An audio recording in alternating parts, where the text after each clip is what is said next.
Hello and welcome back to another episode of LMS Cast. I'm joined by a special guest. She's back on the show. It's Peacey, creator of Active Campaign Academy. We use Active Campaign at Lifter LMS, and I've learned countless things from Kay. She's literally probably the most power user of Active Campaign in the world. She's an educator. She's built an online education business around her Active Campaign knowledge and helping business owners and Active Campaign users get into the tool, grow, scale, automate. Welcome back to the show, Kay. Oh, thank you for having me back again, Chris. It's just such a pleasure sharing the journey with you. It really is. Thank you.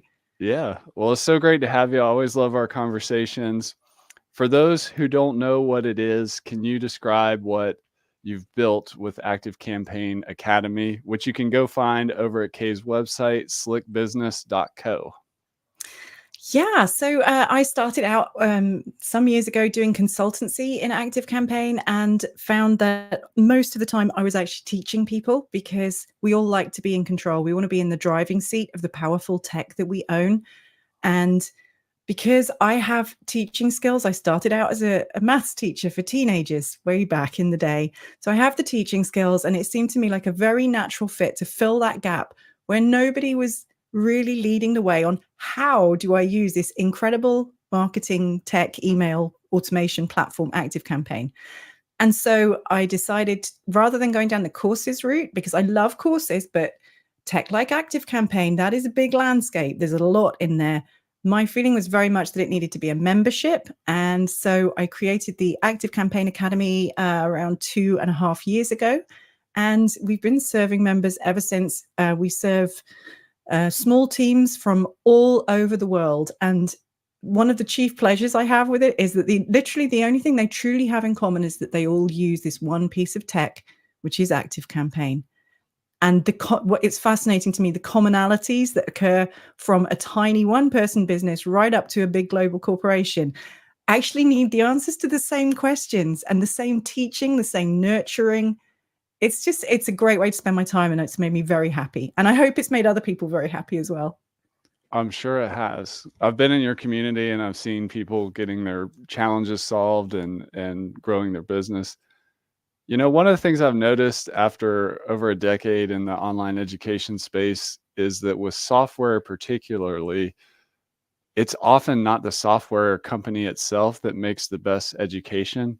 There's a very old episode of LMS Cast where I interviewed a guy that I forget his name, but he teaches how to use a book writing and publishing tool called Scrivener. He doesn't work at Scrivener, and he has done a fantastic education business of his own, and he teaches Scrivener better than you can learn on the Scrivener website. Yep. And so just for anybody out there who's trying to figure out a course topic, if you're a power user of a tool, do it. And I mean, even I hope somebody out there are people that train people how to use Lifter LMS. There's people that have YouTube tutorials that are better than ours, and that's just the power of community around a tool. But any other thoughts on that, Kay? I'm so with you on that. And I actually, it's one of my soapboxes, because my feeling is over time, I see it again and again where customers of a tech platform will go and ask tech support of that platform to help them with something that is actually strategic or that involves other tools in their ecosystem that are outside of that tech company's responsibility or beyond their remit to solve. My feeling is that as customers, as consumers, we often ask too much of the companies who are providing the tech because their job is already huge. They have to dream it up, build it, maintain it, service it, make sure all the buttons are working, and deliver it in real time to thousands of customers every day. Their job is not to teach you how to take this Ferrari tech machine and go pull a wheelie down the highway. That's not what they're for. They are there to build the machinery, to sell it in the market, to service their customers and make sure the billing works smoothly. They have so much else to do, right? They're not there to tell you how to use it to grow your business. That's what I think. You can see I got a bit soapboxy there. So anyway, in a nutshell, The Ferrari showroom is not the place where you go to learn how to speed your Ferrari down the motorway. You have to have a driving instructor. And if you're really smart, you get an advanced driving instructor who really knows what they're doing and knows how to teach you to drive better. And that's where someone like me comes in. Yeah, and just to reiterate, like, business owners have use lots of different tools, and Mm. you can't expect, like, one of those tools to have the answers about how to integrate everything together. So, They so try, true. but, like, the best expert, like you said, is a driving instructor who not only understands the car, they understand the road, they understand the rules of the road, and whatever Yes. they understand how to get gas and all the other things you're gonna need to interact with to drive, right? Yeah. And also, I think who's in a position where they're independent enough to say, actually, this particular bit of tech isn't the right tool to do this thing that you're trying to do. Yes, theoretically, we could do it, but it's a round peg in a square hole. So actually, let's join it up to this other thing that's going to do a great job of solving that problem in your business. Yeah. And there's this very human element that you need to have there of being able to understand the real question that someone's asking you or the problem that they are looking to solve, which is often not the question they ask. And I'd also argue that tech support teams do not have the time to spend with you on that. They don't. They don't have time to get to know you over time, to get to know the tech stack in your business and what skills you have in your team, what budget you have in your team. There is so much going on there, right? To Yeah. find how should I do this one thing, you need a human who knows you and understands you and with whom you have a relationship and you can trust them. That's a big ask for a support desk. That's not fair to put that on them. Yeah, that's a great point. And we're gonna get into the main segment of this show, which is how Kay grew her audience by 60% doing a master class. But before we do that, I wanna, just get a little more context for people out there watching and listening.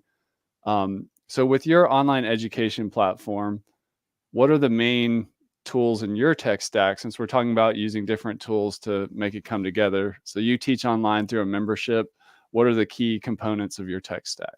I love this question so much. So Lifter LMS obviously has been with me right from the start, from when I made my very first free training, which is called Accelerated Active Campaign. And that is still available for free. And it's like core active campaign know-how that you just got to have. So Lifter's been with me right from the start. On top of that, I use Divi to make my WordPress websites with WP Fusion, which is the secret source of everything. And that ties up WooCommerce subscriptions, which is how I'm running the billing and things.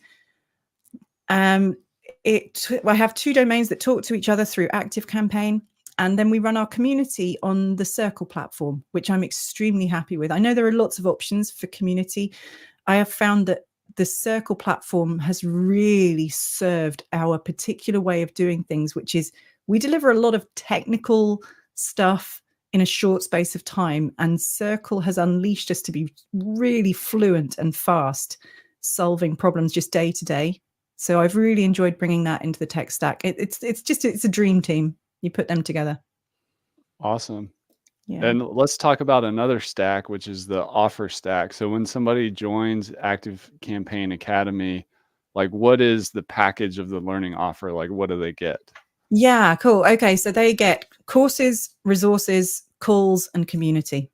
And so the courses are the standalone, they pull together as a coherent learning unit, and that's what I'm doing in Lifter every time. The resources is the stuff that tends to live in the Circle community, and that's more like short tutorials that answer a very specific question, or it's a screen grab with annotation. We run office hours calls twice a week, every single week, and that's the Ask Me Anything. And it really is. Those are amazing because you can ask me literally anything related, even tangentially to Active Campaign, and we can answer it right there and then. It's super powerful. I love that bit. And then the community where we're just hanging out together, and it acts as a kind of a library as well as a place we can chat, share news, announce stuff. The whole package together it pulls together very, very nicely. And we have 2 levels of membership as well. We have an essential level and an advanced level. And that comes back to the fact that Active Campaign has this big range within it. You can be on a light plan, which is incredibly capable on a lower budget, right up to enterprise where they've got huge teams. So we actually put a split kind of in the middle, so that our more starter users are not going to get completely overwhelmed by hearing about webhooks and API calls and all that crazy stuff that they just do not need to know.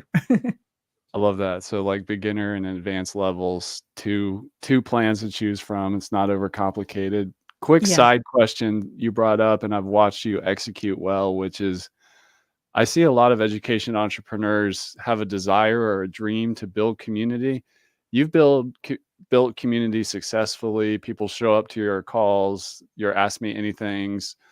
I've interacted in your community with other users and stuff like that. What do you think makes your community work? Because sometimes people build a community and it doesn't work. It obviously takes like actual management plan, time investment and stuff, but why does your community work as part of your education offer? That's such a thought-provoking question. I was heavily into community from the very beginning because the first place I started to connect well with other ActiveCampaign users was in their Facebook global group as a community. And so I became very visible in there and connected with people. I then started my own Facebook group where I had ownership of it and I could lead on the tone. I'm a strong believer in we set the tone for the communities that are under our leadership. And it's our responsibility to look after those people. And right from the beginning of that my open Facebook group, so that's not in my paid offer, that's an open group. We have led with value, integrity, and just being really human. We have never allowed the spam bots in there. Nobody disses anyone. You're not even really allowed to diss ActiveCampaign. Like you can criticize it and say this bit is a bit sucky right now, but we're not in there to be negative about the world. So we set the tone. And that tone then for me carried into my private community when we moved to the paid membership. That tone was already established because our founding members had all seen how we are in the world. What are our values? How do we interact with humans? That was already in place. And so we had a really wonderful core from when we launched the academy. We had about 125 founder members. And so our membership community had that lovely tone right from the start. And honestly, I cannot tell you how much I value that. That's awesome. Well, that's a little master class on building culture and Mm, community. And I love how you got your first, users off of the Facebook group that you mm. own, but you were helping in other groups as well, demonstrating your expertise. Absolutely. And I still do that. I'm a super user in that ActiveCampaign global community. I probably answer 4 to 5 questions in there every single day. And honestly, I'm obsessed with ActiveCampaign. So I'm doing this like I'm on the sofa It's having a cup fun. of tea in the evening and watching Yeah. TV with my kid. I might be answering your question at the same time because that's where I live. And, as a subject matter expert, I think that's what we do as educators. It's going to sound really cliched, but we do kind of live to serve. That's how we get our kicks. All right. So Yeah. selfishly, I'm doing it because I like the feeling of, I just solved that person's problem. Look at that. That's cool. I love that. That is part of, wearing the expert hat is you actually have to love and be passionate about your subject matter expertise. Just because you spot an Yeah. opportunity somewhere doesn't mean you should build an education company around it. You really have to live and breathe it and enjoy it. Yeah. I don't think you could do it to this level of expertise. And it's like immersive expertise and know-how. And it requires, I'm going to use the word love. It does require love to lavish that level of attention and care on your learners. But for me, that's what fuels me. That it fills me up every day. Yeah. And love requires commitment. And like you Mhm. said, every day helping out and serving. Yeah. Well, shifting gears, the number one or one of the top questions we get from people building membership sites, courses, coaching programs is how do I get clients? How do I get customers? You recently did a master class that grew your community by 60%. Can you tell us first what the master class is? The masterclass was called How to Be Your Own Active Campaign Superhero. Yeah. So the kernel of the idea is something, again, that I feel very passionate and very certain about, which is that any person can be the master of their own tech and learn to drive the Active Campaign Ferrari, you do need some teaching. You need someone to point you in the right direction and tell you what's possible. The biggest thing I always hear is you don't even know what you don't know about Active Campaign until someone unlocks it for you. So I wanted to showcase that in a very powerful way, but in a short space of time. And I wanted to establish us as the accepted leadership, the voice in active campaign education. So the masterclass came out of a desire to do that. And what we did was we cherry picked 4 things that could be done on any active campaign plan, from light all the way up to enterprise, that would make you more money in a very short space of time, because that's what every single business needs, including mine. We also need to make money. The passion is great, loving it, that's great, but it also needs to make revenue. So we focused it in very tightly on make more money in less time. And we chose an item from each of the 4 stages of the customer journey, from brand new customer to a hot lead. Now they're a customer. And then what happens at the end of the journey when they're just moving on from your world as well.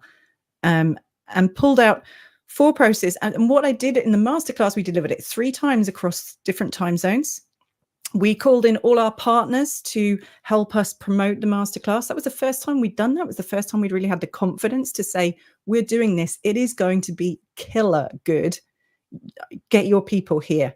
And here's our affiliate link that you can share with them as well. So we really called in that support and community around us as a business and me as a business person. And the show up rate was incredible when we did the webinar. It was like a 55% show up rate to the masterclasses. And I was just so happy with that. We got a huge reaction to it. And people were very excited just to hear there are these very simple ways that you can explain in 10 minutes that you can use Active Campaign to make more money in less time. So that was the class. We showcased those 4 things. That's awesome. And can you give us any like metrics or just quantitative data about like how the masterclass went? You said 60%. Like anything else you'd feel like sharing? Yeah, I think we had a target of registering 300 people for it. So we looked at the statistics from when we launched originally with a much smaller audience overall, and extrapolated that into our audience as it is now and the reach that we have now through our partnership. So we were aiming for 300 people to register, and we got, I think, almost 400 registered. So we were exceeding that target. Our target overall, the big goal, was to increase revenue into the membership. And we needed that so that we could focus on doing more growth activity and serve more people, because, you know, we're not reaching everyone out there who needs Active Campaign help that would benefit from us. So we need to be more visible. To do that, we need more revenue. So the target was to boost the revenue, I think, by 50%. We then worked really, really hard on getting the people who registered to show up to the webinar. And for that, we leaned heavily on a very coherent combination of social channels posting and emails that were going out with a countdown timer, really creating that you are going to show up to this and here is what you're going to get from it. I am going to be teaching these things live. We were sharing testimonials. We just sort of threw everything at it, but in a really coherent way where we hit up all of the problem points that we know that people have in Active Campaign. Our messaging was very clear that everyone can learn to do these things in Active Campaign. Come along to the masterclass. We're going to show you how to do 4 of them to make more money in less time at the 4 stages of the customer journey. Come along and see what you see.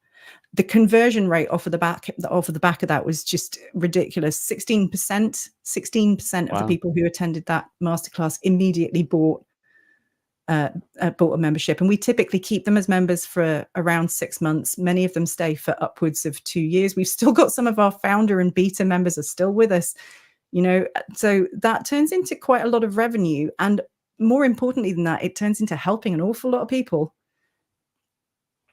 Yeah, that's amazing.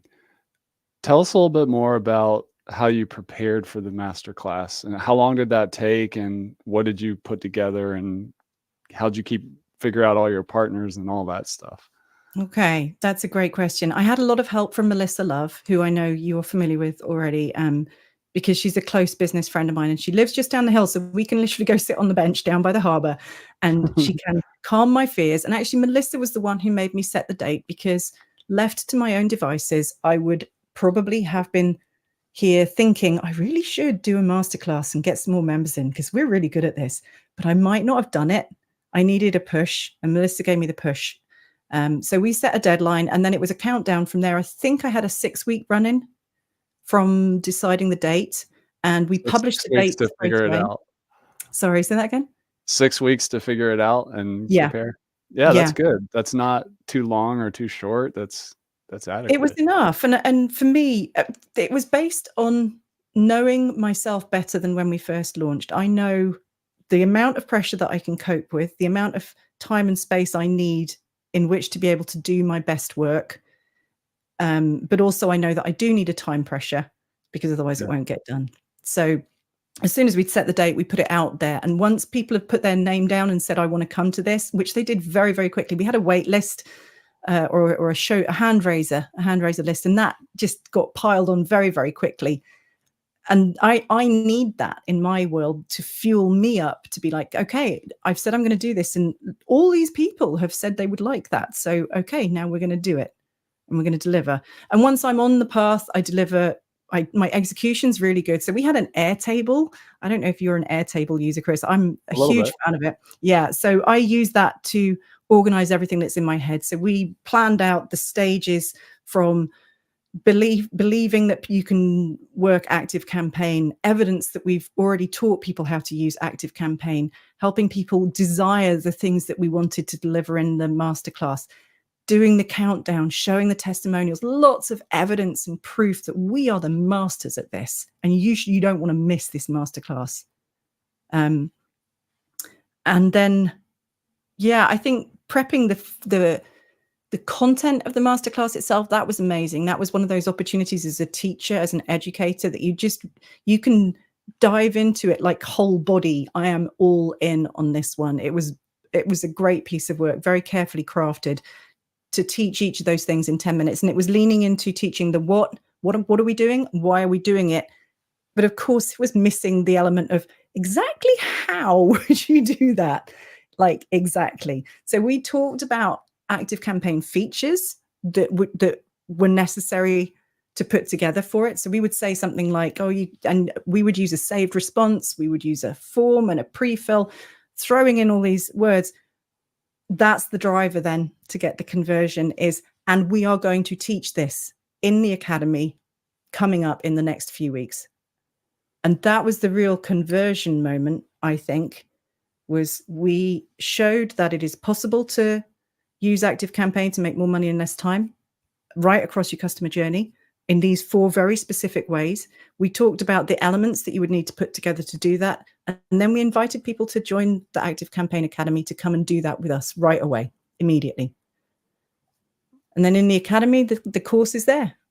We have 4 courses teaching those 4 things, and the results we get from those are extraordinary, really impressive.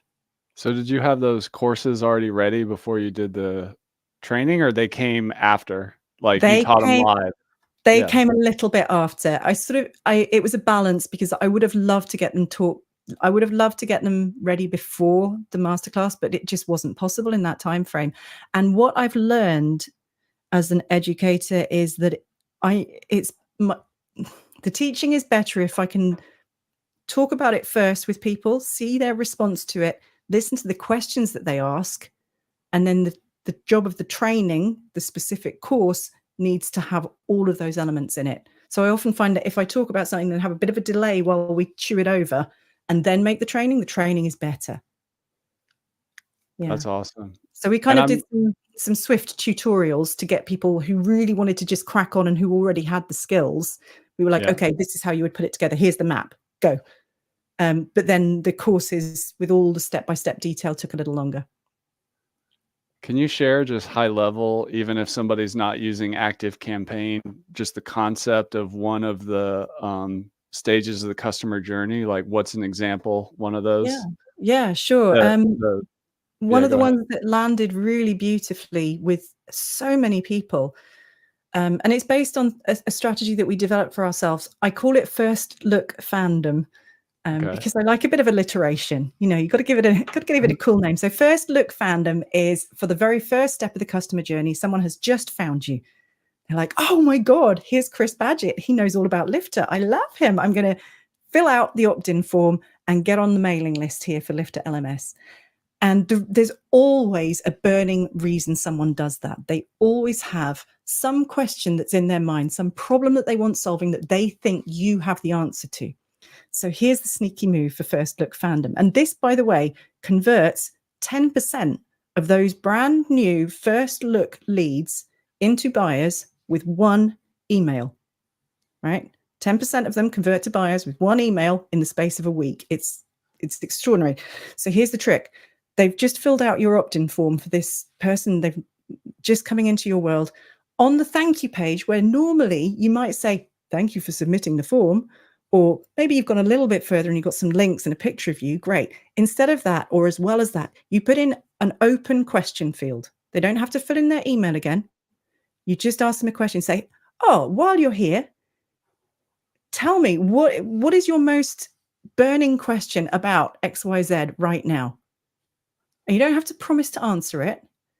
You just ask the question. 80% of people who fill out the opt-in form will likely fill out that burning question and hit submit. So immediately you have got gold on your hands, because now you know what their burning question is for 80% of your people the second they land into your world. Every marketer's dream, right? And then it gets better. What you do is you stash that stuff wherever you keep it. You can stash it somewhere, get it to pass in front of your eyeballs so that you notice what people are saying. So you're learning all the time. You have to learn from your potential customers. And then you cherry pick the ones that you know you have the answer to in your existing services, and you give them a personal reply very quickly. And there are tools in ActiveCampaign, there are features of ActiveCampaign that make this extremely fast and fluent to do. That's the bit I teach in the academy, right? We can talk about the strategy, the actual mechanics of putting that together so that it works really fluently and fast for you in ActiveCampaign. There's some subtle stuff going on there. But once it's built, you have a system where every single lead is invited to ask you their burning question, open text, and boy, oh boy, they tell you stuff in there. It is enlightening. Then you have them pass in front of your eyeballs. You pick a few of them every week. It takes 2 minutes maximum to answer one of those burning questions if you have your text set up properly. You dispatch the answer, and 10% of them will convert to a buy within a week. Wow, that's awesome. And now that you're saying that, I remember that from your presentation, and that's it's pure gold. I remember your presentation. Let's talk about the actual masterclass. I'm kind of remembering like a vertical slide thing that was scrolling or something. Can you tell us a little bit? And it was very well designed, and your presentation was just tight. But what was that tool you were using? And tell us about how you structured the actual I love that you asked that, because that tool, it's actually like a whiteboarding tool, and it's called Millernote. Okay. Millernote. And the original story of Millernote for me is I hate slides. Yeah. I loathe them. My design eye is just shockingly bad. It's awful. And I'm just chuckling at the fact that you just said it was really well presented, because I find that incredibly difficult to put together visuals that don't look like a 10-year-old child on a bad day did them.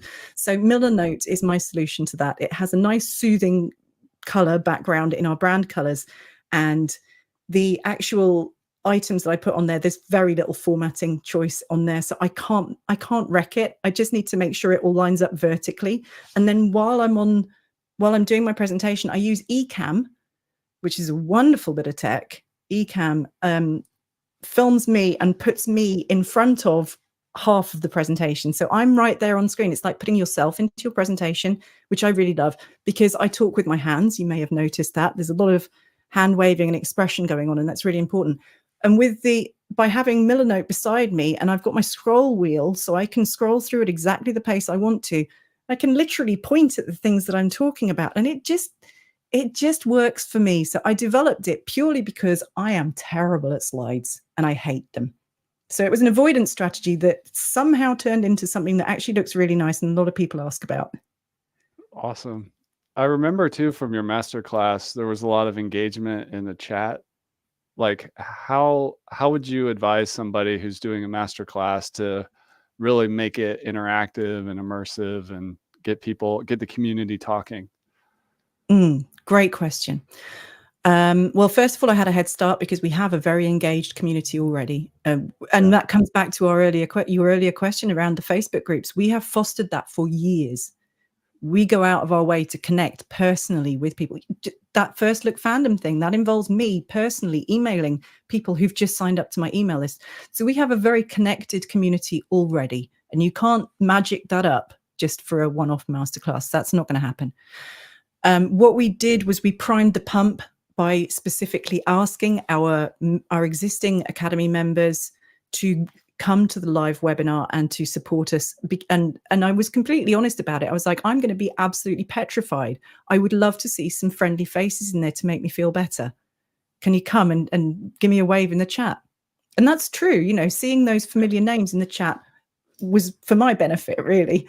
And we also had a couple of team members who were entirely dedicated to watching the chat, grabbing screenshots of great things that people were saying. That was a smart move, by the way. Have someone in your team ready to grab something brilliant that someone says about your presentation from the chat.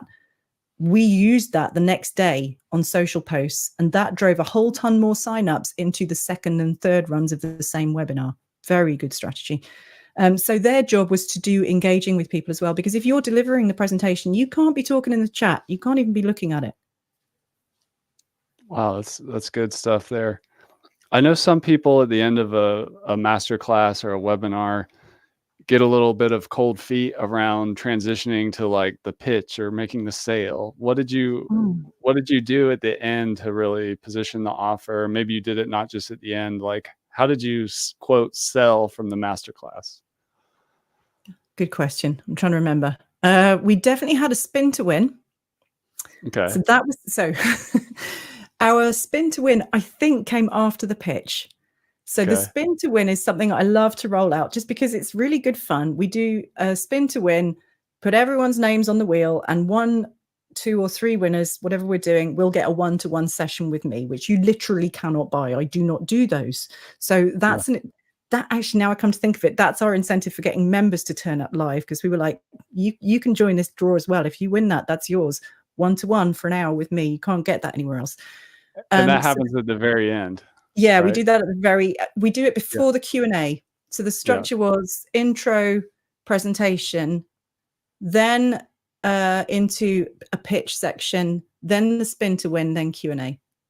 Okay. And our rate of people sticking around was really good. We're very happy with that. I think the pitch, I don't find the pitching to be a problem anymore, because I think I've finally got comfortable with that notion that if I don't tell people what we do and how we can help them, they're not going to buy it, and then they're not going to get the help, and they're not going to get the good things for their business.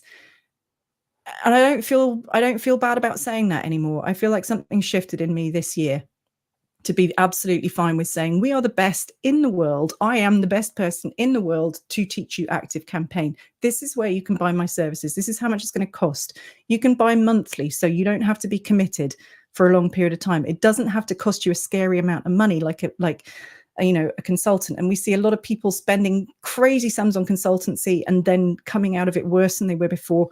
This is an alternative. Here is how you can try us out.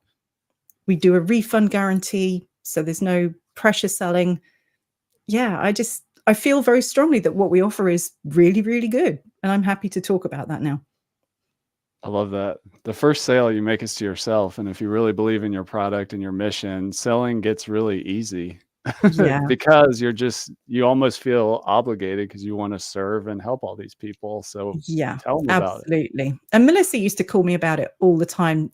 She would call me on it and be like, what, nobody's buying that thing you never tell them about? Go figure. Like, okay, I should probably talk about this more. And I think another tipping point for me was the validation that I got from around this time last year when Active Campaign created their first customer advisory board.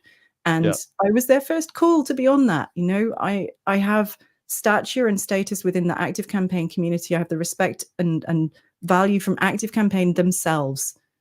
Invite me into their world to help them with how to serve their customers better, how to make the platform better, how to engage better with users, how to teach Active Campaign. If they're asking me, then I need to get over myself and stop being weird about saying, this is what we do, here's where you can buy it, it will cost you this much, and it's really good.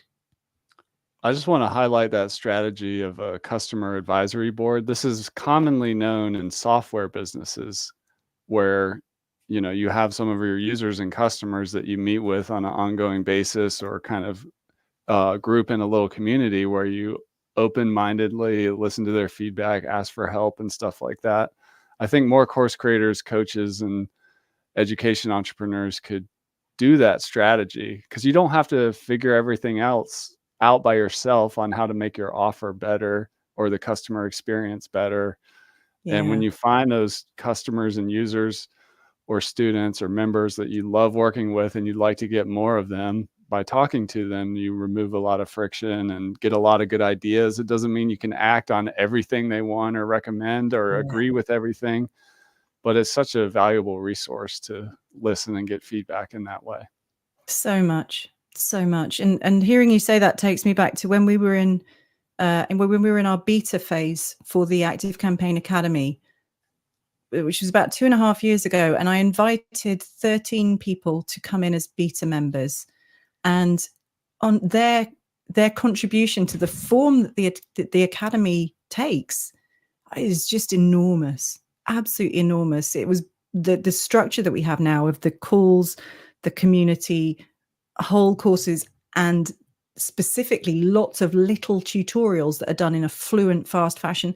That whole structure came from listening to what they needed and when they needed it, and how they wanted to consume it. It all came from them. Pure gold right there. Well, Yeah. last And you have question. to, Go sorry, I'm ahead. just going to say one more thing, which is that you have to let go of your vanity as an educator. You have to let go of that feeling that you know better than them about how to Right. do this, right? Yeah. Yeah, great business isn't built in a vacuum, for No. sure. Um, Last question for you, Kay. Uh, so you ran your master class. What's your plan for the future, and what would you advise people? Is this something that you do once a year, twice a year, 4 times a year? Ooh, Like, what do you think you'll do going forward, and what would you recommend to people? okay. I think for me, it's going to be annual at the Yeah, moment. I have some disability issues. I have family to raise. I have limited energy. For me, I think once a year feels right. I'm certainly not going to leave it 2 years again. It's going to be yeah. once a year, because it rejuvenated the business, and it establishes our place very publicly of, we own this space, you need to be here. And I definitely want to be doing that once a year, and I think probably we all should. In terms of in between that, we are working towards sales cycles where we will have focus topics within the membership. And we're going to do that because it serves our existing members primarily, but will also act as a sales driver. So, for example, right now, we are having a very big member mission about deliverability. Everybody's favorite sexy subject: email authentication, deliverability, engagement, and re-engagement. Right. And this is feeling really good for us because it drives things in 3 different places. It drives our members to stay and to consume content because they can see exactly what they're doing. And if everyone's sort of doing the same thing at the same time, that builds your sense of community. It acts as a driver on sales because people who've been sitting on the fence or who left some time ago, this may now be the driver that gets them back in through the door, because they can see us talking consistently about this thing, showing our expertise, and giving them reasons to join. The third one, which was my unexpected kicker, was that it has made me turn up and create the best courses I've created in a long time. Not that all my courses aren't fabulous, but I just rocked one out on re-engagement, and it's so good. I'm genuinely excited to get it out there. And if we hadn't been doing this focus on deliverability and engagement, I don't think I would have gotten around to doing it. And I certainly don't think it would have been as good as it is now. So it's a push on all fronts, very healthy. I think once a year makes sense, especially when Mm. you get partners involved, because a partner can only do so much and they have other things they have to do. But like once a year and Yeah. you get a system and everybody's happy, that's becomes something you can just repeat in your business. Right. And we've banked how we did it for that masterclass. We have stashed everything that we did. And I know that next time we've got the recipe there, we're also going to turn that into a course. How do you automate a fantastic launch event or masterclass using ActiveCampaign? And then we're going Nice. to evergreen a funnel that leads to that course. So there's lots of repurposing you can do from that one event a year, I'm very confident that we will get a year's worth of value from doing one big event, because it takes a lot out of me. I think I can only really do that full on once a year. Awesome. Well, Kay, this has been a masterclass in marketing and sales and just doing great work as an education entrepreneur. Thank you for coming on the show. I want to encourage you out there listening to go to slickbusiness.co. Check out Active Campaign Academy. If you're looking to increase your automation capabilities and really leverage a powerful CRM, check that out. If you don't have a CRM yet, the what's the free course called? That's Accelerated Active there it Accelerated is. Active Campaign. Yeah. See, you did the alliteration, which I like to do too, because it's Lifter LMS. So it helps Mhm. people remember the name of your Yeah. products and business. So any other ways for the people to connect with you, or last parting words here, Kay? I'm always delighted to connect with people on LinkedIn, particularly fellow educators, people who are passionate about that learning experience and how we do better on that all the time as the technology moves, as we mature. How are we doing that? Anyone can come and connect with me on LinkedIn, and there's also my Facebook group, which is called Automate Your Business with Active Campaign, and that's open to anyone. Probably better if you're a bit obsessed with Active Campaign, but if you're into email marketing, we talk a lot of that in there as well. Awesome. Well, that's KPC, slickbusiness.co. Thanks so much for coming on back on the show. I can't wait to do it again in another couple of years. Thanks, Chris. Delighted to be here.